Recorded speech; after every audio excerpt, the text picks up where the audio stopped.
Principios políticos para un orden libre. Los principios básicos para garantizar la existencia de un orden político son la libertad, la paz, la propiedad privada, la igualdad ante la ley, la limitación del Estado, la democracia, la tolerancia. La libertad supone pues reconocer a la persona como el sujeto principal del orden social.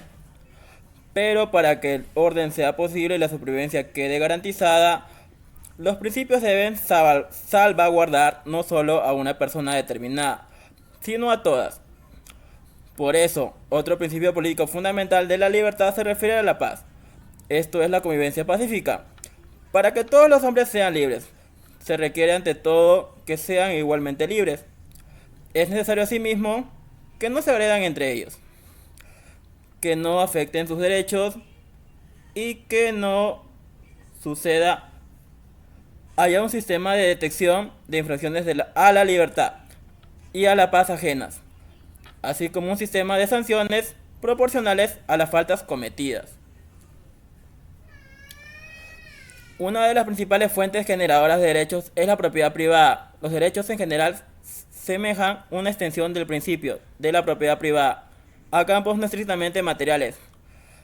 El punto de referencia a la última instancia a que puede reducirse toda infracción como la paz o la libertad es la propiedad privada, en este sentido extenso de la palabra. La propiedad privada es un principio político y económico. No solo es el resultado de la división social del trabajo, sino que también genera derechos y obligaciones, y por eso es una de las principales angulares de la doctrina liberal. Los derechos y obligaciones a su vez deben estar equitativamente distribuidos, y para eso se requiere respetar el principio de igualdad ante la ley. Esto significa que las normas de conducta exigibles por la sociedad deben ser idénticamente aplicadas para cada individuo. Una de las principales fuentes generadoras de los derechos de la propiedad privada, los derechos generales semejan una extensión del principio de la propiedad privada a campos no estrictamente materiales. El punto de referencia, la última instancia a que puede reducirse toda infracción a la paz o la libertad, es la propiedad privada en ese sentido extenso de la palabra. La propiedad privada es un principio político y económico. No solo es el resultado de la división social del trabajo, sino que también genera derechos y obligaciones. Y por eso es una de las piedras angulares de la doctrina liberal.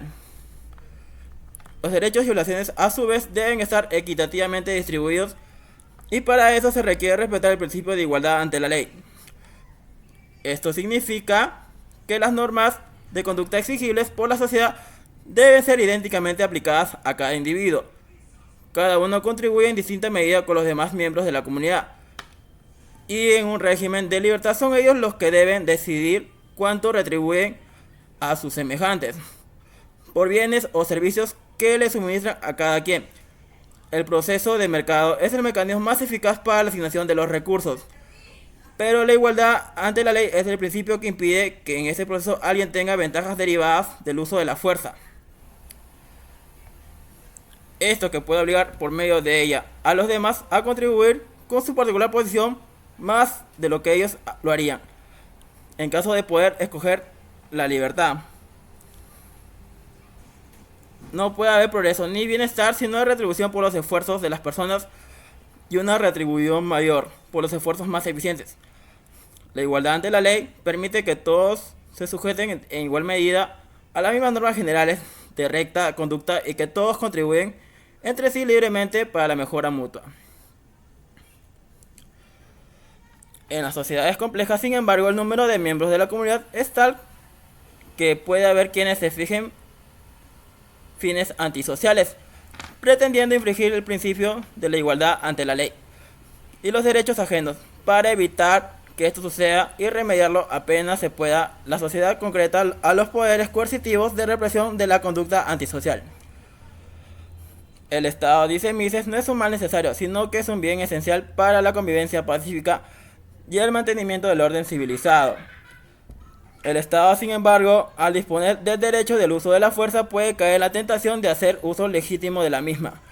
Un principio fundamental para mantener un orden social libre es el que se refiere en limitación de las actividades estatales para ellos fines para los que fueron establecidos.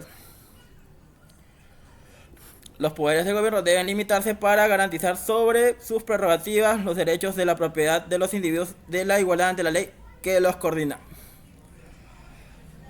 El poder del Estado puede exceder sus usos legítimos y por eso es imprescindible un sistema de salvaguardas de la libertad individual y de la limitación de la esfera estatal a las tareas básicas de protección de la libertad, la paz y la propiedad. Para tal efecto debe proveer el marco adecuado dentro del cual libre cooperación de los hombres se desenvuelva. El orden social puede mantenerse en la medida en que hayan cierto tipo de cosas que puedan prever en forma razonable. Por eso son importantes las normas, las tradiciones, las convenciones, los usos y las leyes. El marco de reglas de conducta en general es indispensable para garantizar la supervivencia del grupo humano. El gobierno debe velar por la seguridad de los ciudadanos, así como por la seguridad jurídica de sus contratos y derechos. Debe evitar y sancionar todo abuso de poder, orientado a crear situaciones de privilegio y monopolio. El gobierno no debe intervenir en la competencia. Ahí el mercado no es eficiente para cobrar o compensar los efectos externos de una economía. Cabe que el Estado busque las compensaciones del caso. Adam Smith, uno de los defensores de la necesidad de limitar la intervención del Estado en la economía, señaló como otra de sus funciones es llevar a cabo las reformas requeridas, dado que no siempre se parte de la situación ideal, en que el Estado no ha distorsionado la economía con sus interferencias.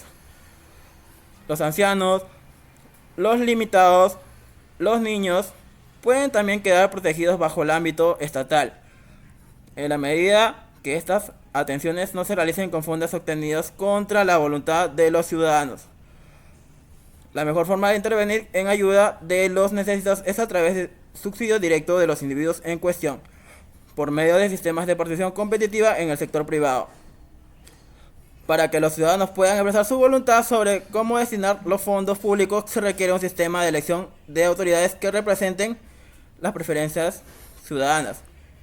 El sistema menos imperfecto para la elección de funcionarios que manejen los poderes coercitivos del Estado es la democracia. La democracia es un sistema que permite que el gobierno se adapte a los deseos de los gobernados sin recurrir a la violencia. Para ello se utilizan elecciones, representaciones y normas constitucionales que limitan el uso del poder, incluso el de las mayorías. La democracia es ser el régimen de competencias entre distintas opciones de acción política, para lo cual es fundamental que se sostiene la institución democrática. Es la tolerancia. Ella significa aceptar los diversos credos, ideologías, actividades que no infringen las normas de convivencia pacífica, aunque no obtengan de nosotros una suerte de aprobación moral.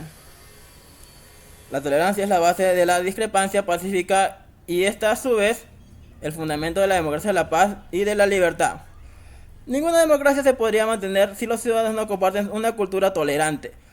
Esto es una de las que se prende la persecución legal o armada de quienes no comulgan con las ideas o valores de los demás, cuando a la vez representen las normas elementales de la convivencia.